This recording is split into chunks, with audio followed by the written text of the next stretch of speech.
Մասնագիտությամբ կենսաբան ֆիզիոլոգ եմ։ Աշխատել եմ բանկային համակարգում 8 տարի։ Աշխատելու ընթացքում օրից մի օր աշխատակիցներից մեկին անհրաժեշտ եղավ օգնություն։ Ես առաջարկեցի իմ օգնությունը, տանը ունեի ակնամոմ, ես ստացա մահլամ։ Մահլամը օգնեց կնոջը եւ այդ խնդրից ազատվեց։ Բրենդը ստեղծվել է 2021 թվականին։ Մահլամը եւ ոգեթյուրումը առաջին պրոդուկտներն են եղել։ Սկիզբը ինձ համար շատ դժվար էր, որովհետեւ մեծամասնությունը դեմեր չէր հավատում, որ մենք կունենանք հաջողություններ, բայց այսօր ունենք 15-ից 16 տեսականի պրոդուկտներ։ Հայկական իրականության մեջ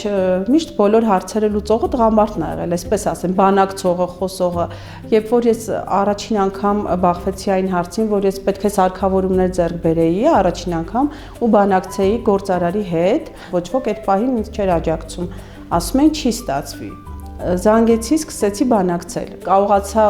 առաջին այդ իմ պատնեշը հաղթարել որպես կին բանակցության եւ կարողացա նրան համոզել, որպեսզի նա ներկրի դրսից այդ սարքավորումները մեզ համար։ Ես հասկացա, եթե դա ինձ մոտ ստացվել է,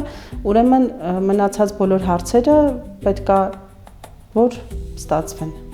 Հենց ընտանիքի անդամները ի սկզբանե դժվարանում էին հավատ տալ, որ ես շուտ կհասնեմ հաջողության, բայց այժմ ամուր կանգնած են կողքից։ Աղջիկները շատ են ինձ օգնել բիզնեսի կայացման հարցում, հատկապես մեծ աղջիկս, ամուսինը շատ օգնում է ինձ նաև առաքման հարցերում։ Կինը իր էությամբ ստեղծող արարող է եւ ընտանիքում եւ աշխատավայրում։ Կնոջ միայն խորհրդակցելու, տարբեր կողմից զարգացմանը նայելու հմտությունները նպաստում են, որ մեր աշխատաշուկան ավելի կայուն եւ զարգացած լինի։